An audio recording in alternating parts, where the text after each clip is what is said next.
If they refuse, then they choose to stay outside the very door they closed on others. So had both guards. He stepped back from the podium. One entry, the screen behind him fading to black. It was from Lena, replaced by one final phrase, handwritten in forgiveness isn't forgetting, it's reform with a memory. But silence felt worse. And as the room rose, thank you for showing me that calm doesn't mean powerless. Realized Malcolm stared at the page. This wasn't about saving face. Then quietly, it was about saving purpose. I want her at headquarters. The world woke up to headlines that didn't scream scandal, but spoke of something rarer resolution.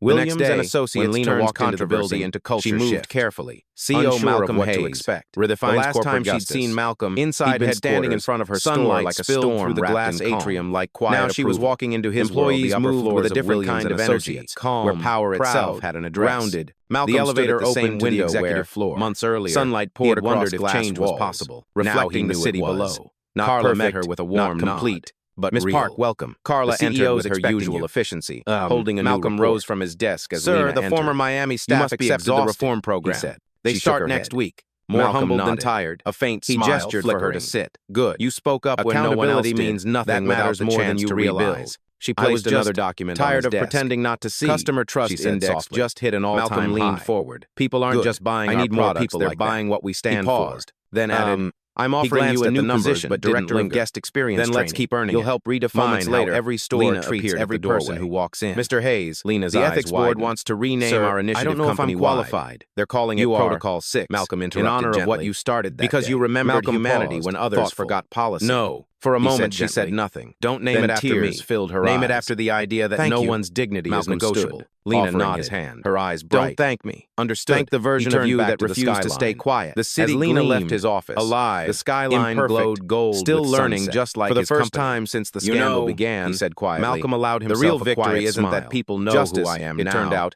It's didn't that they end know with who they punishment. are when It no one's began watching. with redemption. Carla By the smiled. end of that week, And what happens Lena next? Park's story Malcolm had spread exhaled across slowly. the company almost Next, as fast we as stop Malcolm's. reacting to bias Employees and whispered start about designing the against associate who stood up. He picked up his the jacket one who went and from headed a showroom toward the elevator floor to a corporate passing office employees in less than who now 5 greeted days. him not with Malcolm fear, didn't publicize but with her respect. promotion. As He the didn't doors need to. closed, Word of mouth the camera carried of it the farther security than any feed press caught release one ever last could. glimpse of him. On Monday calm, morning, certain, she arrived at moving headquarters forward. wearing the same Across every modest screen gray in the blazer building, she'd worn a single during the message incident appeared pressed, in gold simple, letters, grounded. Respect wasn't the The lesson. badge around her neck It was now the read legacy. Director of Guest Experience Training. Carla met her in the lobby. You ready? Lena exhaled. I'm terrified. Carla smiled. Good. Fear means you care. They entered the new department conference room, a space that had been empty just a week earlier. Now, 20 team leads from across divisions sat waiting. On the wall behind Lena, a digital banner read, The Human Standard Initiative. Malcolm appeared a moment later, not at the podium, but walking among the seats. No hierarchy today, he said. We're all students in this room. He turned to Lena. You have the floor.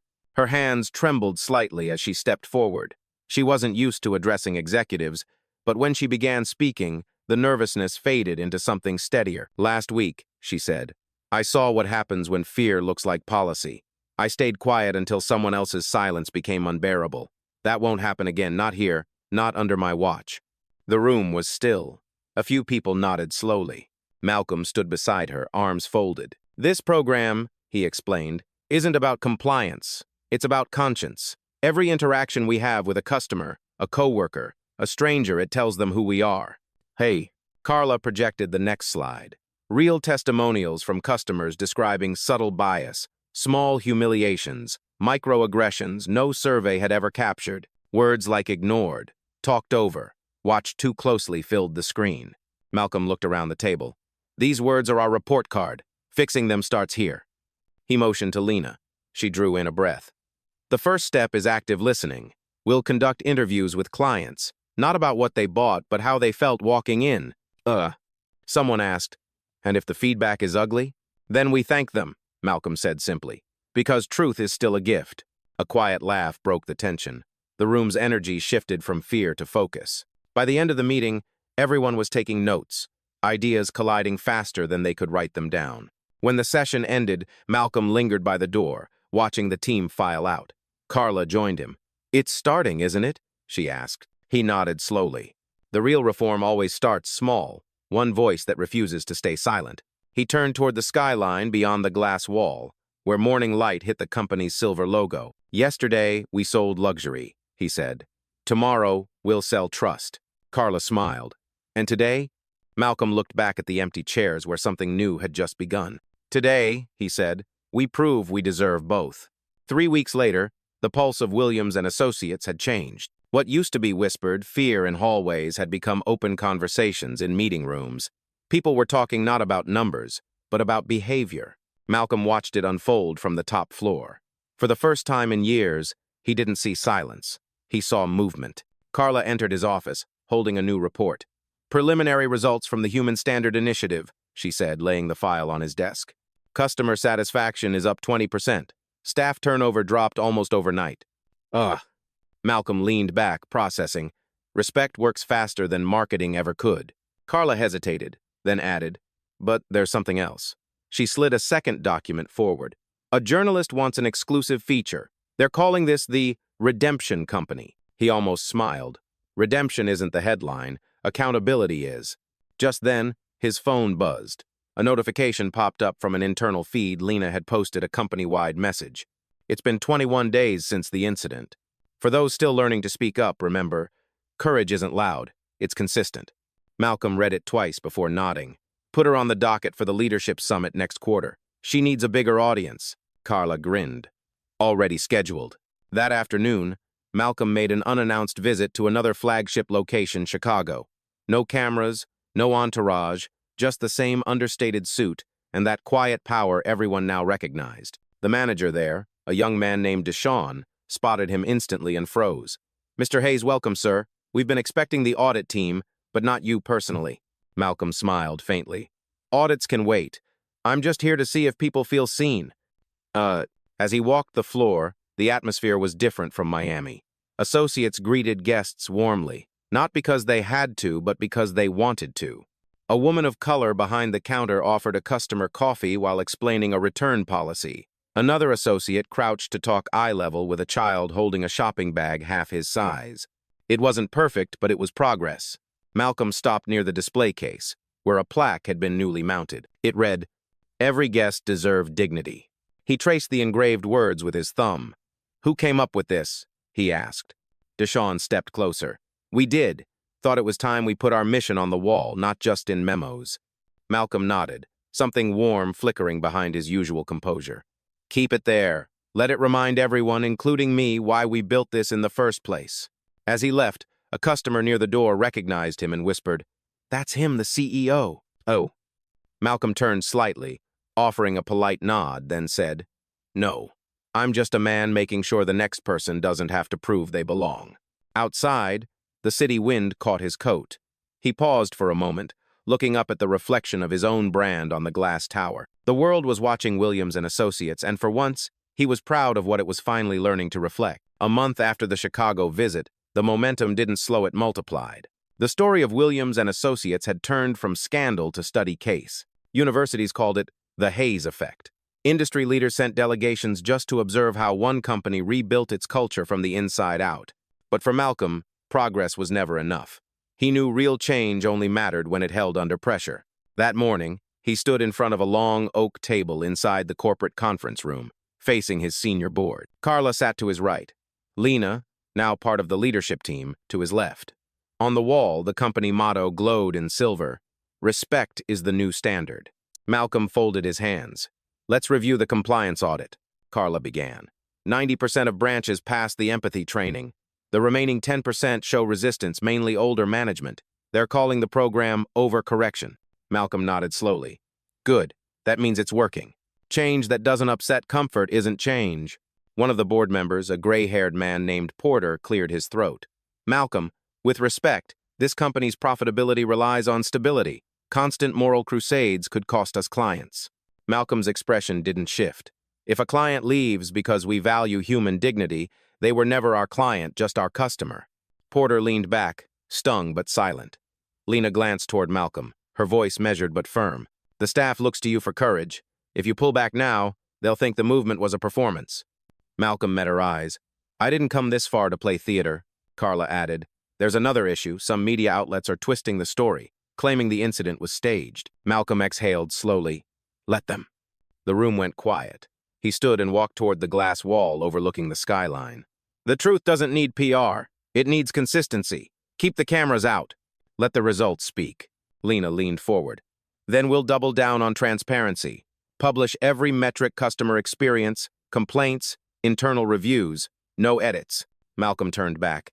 "Do it. If we're going to preach accountability, it starts here." Carla smiled faintly. "You're aware that kind of openness terrifies corporate America, right?" Malcolm shrugged lightly. "Maybe it should."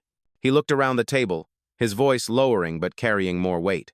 "I built this company from rejection, from being told I didn't belong in rooms like this. Now that I own the room, I'm not closing the door behind me."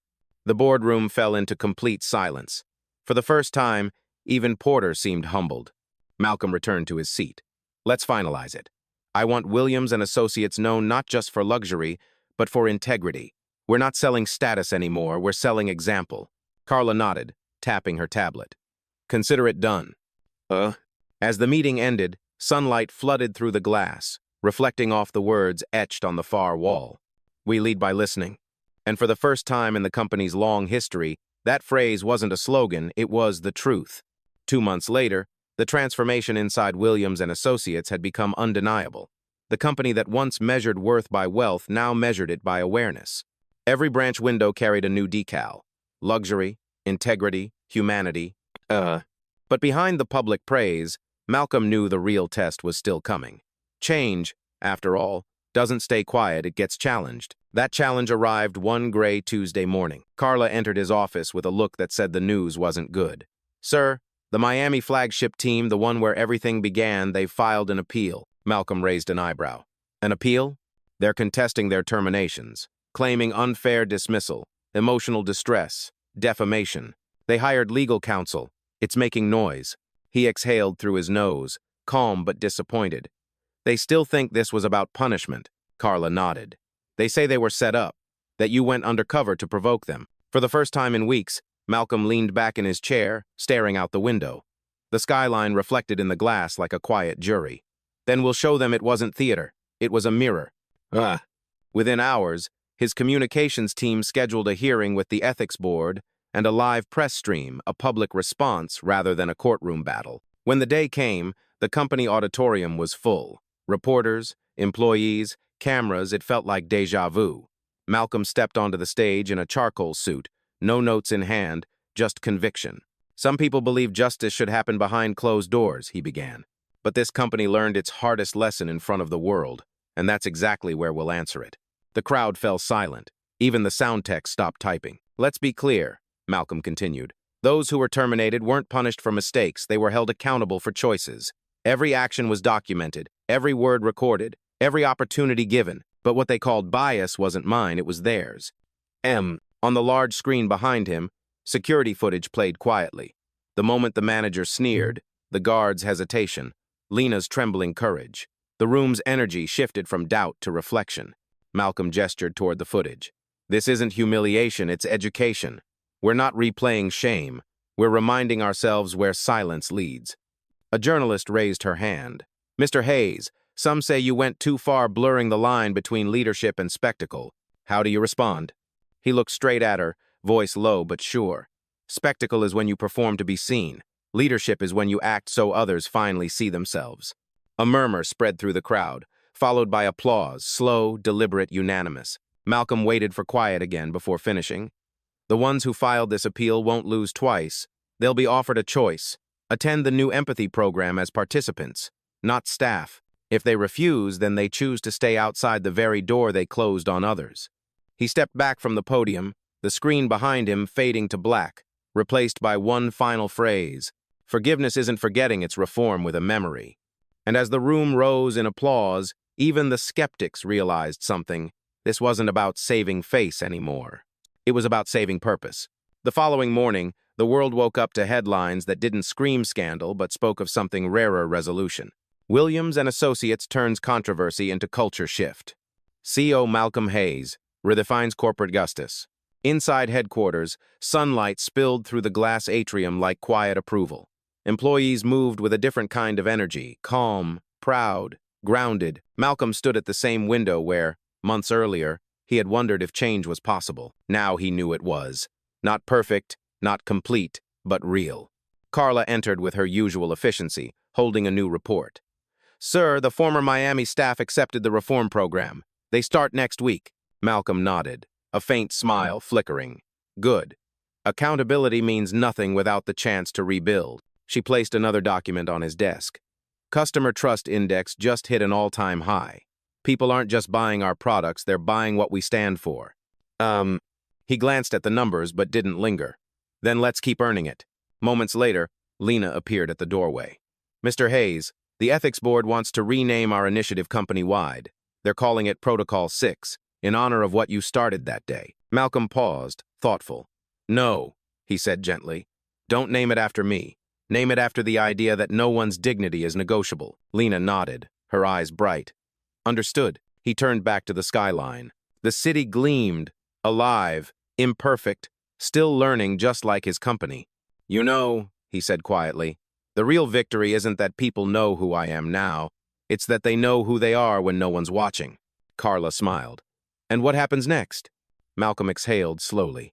Next, we stop reacting to bias and start designing against it. He picked up his jacket and headed toward the elevator, passing employees who now greeted him not with fear, but with respect. As the doors closed, the camera of the security feed caught one last glimpse of him calm, certain, moving forward. Across every screen in the building, a single message appeared in gold letters. Respect wasn't the lesson, it was the legacy.